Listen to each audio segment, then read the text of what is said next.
Welcome to my channel Basumati creation. देखंतु 8 जून 2026 यही दिन ओएलएम एवं आईआईटी भुवनेश्वर मध्य ग्रामीण महिला उद्योगी मानक विकास पई एक बुझामणा पत्र बा एमओयू स्वाक्षरित होईछि। एईटा जो स्वाक्षरित होईछि एमओयूटी एही एमओयू स्वाक्षरित हेबा द्वारा हमर ग्रामांचल रे थिबा जो महिला उद्योगी माने किभଳି भाबरे उपकृत होई परिबे एवं से माने कोन सब करिवे सेथिरे कोन लाभ पाइबे ता सहित ये जो महिला उद्योगी मानक चिन्हटे किपरि करा जिवो ता सहित सेथिरे ओएलएम रो कोन भूमिका रहिछि से विषय रे एही वीडियो माध्यम रे आपण माने डिटेल्स जानि परिबे। तेणु वीडियो टिको स्किप न करी शेष पर्यंत देखंतु। चैनल टिको प्रथम थर पई देखुतिले सब्सक्राइब कर नियंतु एवं पाखरे थिबा घंटी चिन्हटी को टिपि ऑल बटन को प्रेस कर दियंतु ताहले आपण माने मोर आगामी वीडियो रो नोटिफिकेशन ठीक समय रे पाई परिबे। देखंतु 8 जून 2026 ओडिशा जीविका मिशन ओएलएम एवं आईआईटी भुवनेश्वर मध्य ग्रामीण महिला उद्योगी मानक विकास पई एक मुख्य बुझामणा पत्र बा एमओयू स्वाक्षरित होईछि। एही एमओयूटी आपणकर मिशन शक्ति भवन ठारे मान्यवर उपमुख्यमंत्री तथा महिला और शिशु विकास मिशन शक्ति और पर्यटन विभाग मंत्री श्रीमती प्रभाती परिडा मैडम उपस्थित रही एही बुझामणा पत्र स्वाक्षरित करथिले। एही चुक्तिनामार मुख्य उद्देश्य होउछि आगामी 3 वर्ष मध्य राज्यर 150 टी प्रगतिशील ग्रामीण महिला उद्योग को उन्नत इनक्यूबेशन बा प्रजुक्ति विद्या जो प्रजुक्ति ज्ञान कौशल वैषयिक परामर्श एवं बाजार संयोग प्रदान करी एक स्थायी व्यवसाय रे परिणत करिबा। एई एमओयूटा निश्चित भाव में उपयोगी होई परिबो जो माने कि हमर महिला उद्योगी रहिसंती। एही जो चुक्तिनामाटी करागला एहार अभिमुख्य कार्यकारिता ओडिशार ग्रामीण अर्थनीति उपरे एहार दूरगामी प्रभाव संपर्क में विस्तृत भाव में एथिरे आलोचना करा जायछि। जो प्रथम रही बुझामणा पत्रर मुख्य पृष्ठभूमि बा बैकग्राउंड कौन रही से बुझामणा पत्रर ओडिशा सरकार ग्रामांचल में रोहुतिबा महिला मानकर अर्थनैतिक स्वावलंबनशीलता को सर्वदा प्राधान्य दे आछंती। एही प्रक्रिया रे हमर जो DNRLM अछि दीन दयाल अंत्योदय योजना जातीय ग्रामीण जीविका मिशन अधीन रे start up village entrepreneurship programme जोटा कि SVEP माध्यम रे एही सहभागिता सृष्टि करा जायछि। यार मिलित प्रयास कौन अछि ना एहा माध्यम रे ओडिशा जीविका मिशन ओएलएम रो ग्रामीण नेटवर्क एवं आईआईटी भुवनेश्वर रो वैषयिक एवं व्यावसायिक विशेषज्ञता को एकत्रित करा जायछि जोथरे कि आर्थिक अनुदान किछि रहिबो जोटा होछि केंद्र ग्रामीण विकास मंत्रालय पक्षरु एही कार्यक्रम पई समुदाय 10 कोटी 70 लाख टंका मंजूर करा जायथिबा बेले प्रथम पर्याय रे आईआईटी भुवनेश्वर को 69 लाख टंका प्रदान करा जायछि। एई जो चुक्तिनामा बा एमओयू स्वाक्षरित हला यार मुख्य उद्देश्य आ लक्ष्य सब कोन रहिछि। एई जो चुक्तिनामा केवल एक साधारण व्यावसायिक बुझामणा नुहे बरं एहा ग्रामीण महिला स्वयंसहायक गोष्ठी एसएचजी गुडी को क्षुद्र एवं मध्यम उद्योग रे परिणत करिवार एक माध्यम। एहार मुख्य लक्ष्य गुड़िक है प्रथम रे होची उद्योग संख्या वृद्धि। यही 3 वर्ष मध्य अति कम 150 टी विकासमुखी ग्रामीण उद्योग को चिन्हट करी सेमानकु सफल व्यावसायिक मॉडल भाव गढ़ी तोलिबा। मेन उद्देश्य होची माने जो माने कि एसएचजी रे अछंती एसएचजी मा बा एसएचजी गुड़िक किछि करिबा पई चाहुचंती उद्योग स्थापन करिबा पई चाहुचंती सेही मानक पई एटा बहुत बड़ गोटे पदक्षेप। तापर रही आधुनिक ज्ञान कौशल प्रयोग। ये जो ग्रामांचल पारंपरिक उत्पादन प्रक्रिया रे उन्नत इंजीनियरिंग एवं प्रजुक्ति विद्यार व्यवहार करी उत्पादन क्षमता को बढ़ाइबा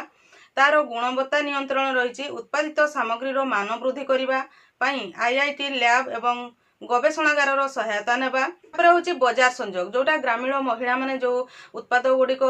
बाहर कर से गुड़िक केमती जातीय एवं अंतर्जातीय बजार रे पहुंचाई पारिबो तार डिजिटल एवं कॉर्पोरेट प्लेटफॉर्म प्रदान करने यार मुख्य।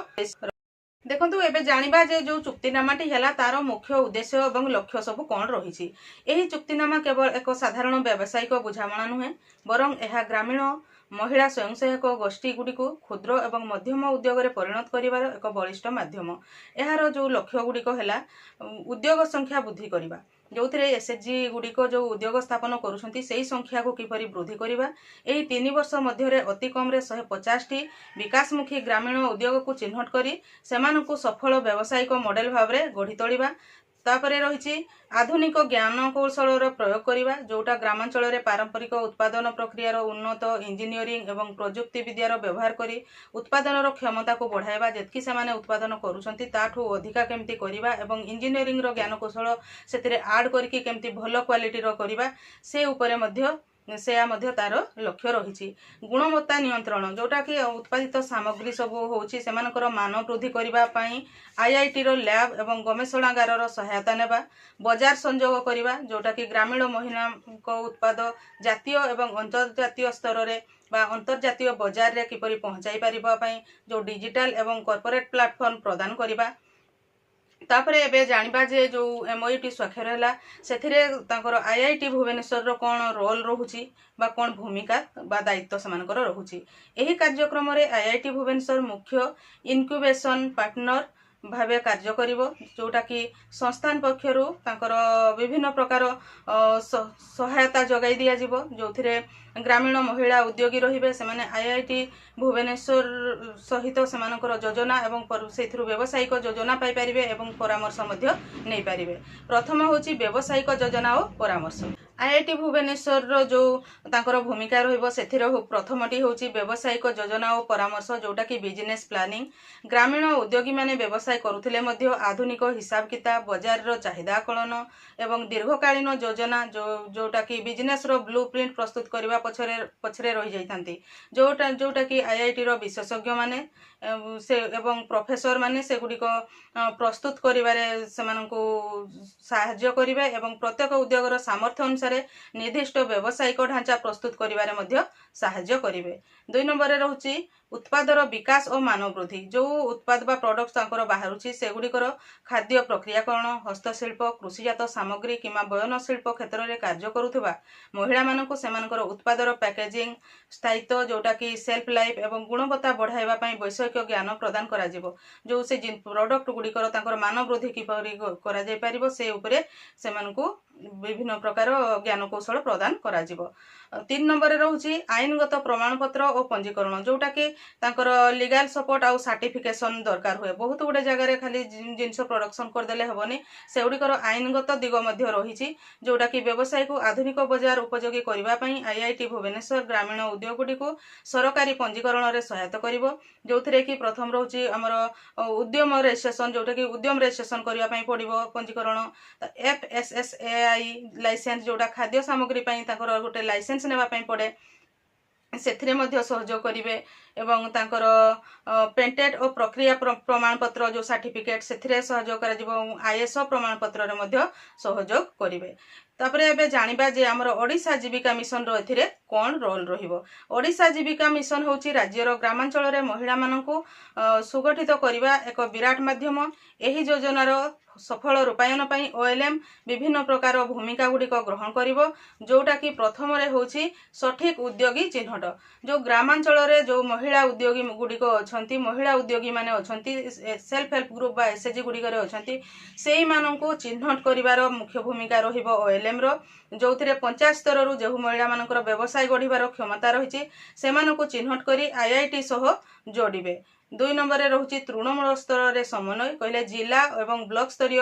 अधिकारी मानक जरिया रे उद्यमी महिला एवं आईआईटी विशेषज्ञों मध्य रे जोगाजोग प्रतिष्ठा करिवे आर्थिक सहायता प्रदान करिवे जोटा कि व्यवसाय रो संप्रसारण पई विभिन्न बैंक ऋण और सरकारी सब्सिडी प्रक्रिया को सहज करिवे एटा रहिला ओएलएम रो माने दायित्व जोटा कि निश्चित भाव में माने ओएलएम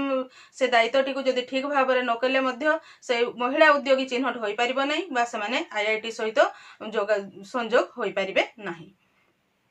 आमर जो ग्रामीण अर्थनीति उपरे एही बुझामणा पत्र रो कोन सबु प्रभाव रहिबो देखंतु उत्पादर मान क्षेत्र रहुची उत्पादर मान पूर्वरु सीमित वैषयिक ज्ञान जोगु साधारण गुणवत्ता रहुतला जेहेतु एमओयू उपरे आशा करा जाउथला परिवर्तन जोटा आईआईटी सहित एमओयू करा गला ताहले आईआईटी प्रजुक्ति विद्या द्वारा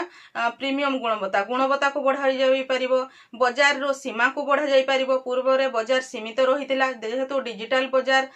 संजोग करा जिवो जोथरे कि सेटा को बढ़ा जाई परिबो आईनगत स्थिति सरकारी पंजीकरण एवं लाइसेंस रो अभाव रहुतला जोथरे कि उद्यम पंजीकरण आउ पेटेंट एवं ब्रांड प्रतिष्ठा द्वारा से आईनगत स्थिति सुदृढ़ हो पार ता सहित आय वृद्धि हो पार परिवार प्रतिपोषण पूर्वर स्वल्प आय रोला वर्तमान लाखपति दीदी माने जो महिला माने अछंती से माने लाखपति दीदी हेबा सहित अन्य मानकु मध्य रोजगार दे पारिबे। ये जो एमओयूटी स्वाक्षर है एतरे समाज उपरे तार दूरगामी प्रभाव सब कौन पड़ो समाज उपरे महिला सशक्तिकरण ग्रामीण महिला माने केवल श्रमिक नुहे बरं व्यवसायर मालिक बा उद्योगी भावे निजर परिचय सृष्टि करें से माने गोटे जगह काम करुले से माने केवल श्रमिक भाव में बहुत जगह काम करते जोटा कि महिला सशक्तिकरण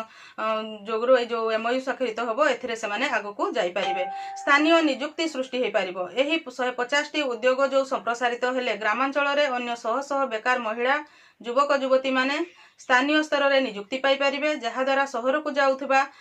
जो माने कि माइग्रेशन होकर बाहर को काम करने जो जाउथिले से माने आउ जिबे नहीं एई जगह निज निज एरिया रे काम पाई पारिबे। ओडिशार ब्रांड रो विकास हबो ओडिशार पारंपरिक सामग्री जेपरि कि हस्तनंद मसला कृषिजात जो सामग्री अछि सेगुडा जातीय स्तर रे एक स्वतंत्र ब्रांड भाव में उभा हबो ताहले एथिरो जो विभिन्न प्रकार कार्यकारितार जो आह्वान बा चैलेंजेस जो रहिबो एवं समाधान हो पारिबो सेथिरे चैलेंजेस गुडिक मध्य रे रहिबो सेमानकर भाषागत शिक्षागत प्रतिबंधक रहिबो जोटा कि ग्रामीण महिला मानकु आईआईटी रे जटिल वैषयिक ज्ञान बुझाइबा एक आह्वान हेबो एथिपई ओडिशा जीविका मिशन रो स्थानीय कर्मचारी को सरल ओडिया भाषा रे तालीम प्रदान करबाकू पड़िबो जोथिरे कि वैषयिक ग्रहणशीलता कहले नूतन जंत्रपाति आ पद्धति को ग्रामांचल रे आपणैबा पई प्रारंभिक पर्याय रे महिला माननकू माने निरंतर सहायता जोगाई दिया जिवो समय सीमा मध्य रे लक्ष्य पूरण कहले 3 वर्ष मध्य रे जो 150 टी उद्योग को इनक्यूबेशन सेवा प्रदान करबा पई एक दृढ़ अनुध्यान व्यवस्था जोटा कि मॉनिटरिंग सिस्टम निश्चित भाव में जरूरी अछि ताहले एथिरे जो एमओयूटी स्वाक्षरित हैला सेथिरे कोन सब माने कंक्लूजन कोन हबो कोन सब हे पारिबो देखंतु 8 जून 2026 रे स्वाक्षर होइतिबा ए ओडिशा जीविका मिशन एवं आईआईटी भुवनेश्वर मध्य रे होइतिबा एही बुझाण पत्र ओडिशार ग्रामीण विकास क्षेत्र रे एक माइलखुंट हबो यह उच्च शिक्षा अनुष्ठान वैषयिक शक्ति एवं तृणमूल स्तर सरकारी योजना सफल मिश्रण अटे निश्चित भाव में जो एमओयूटी स्वाक्षरित है से जो ग्रामांचल महिला उद्योगी माने अछंती से माने निश्चित भाव में उपकृत हो पारे। मु आशा करुच्ची आपण माने एही वीडियो माध्यम 8 जून 2026 तारिख में होइथिबा एमओयू विषय रे डिटेल्स जानि परिथिबे एही परि नुआ नुआ इन्फॉर्मेशन पाइबा पई आपण माने मो चैनल रो वीडियो गुडी को रेगुलर देखि थांतु। आजिर वीडियो रे बास एतिकी आजिर वीडियो को आपण शेष पर्यंत देखिथिबारु आपनको बहुत बहुत धन्यवाद। नमस्कार।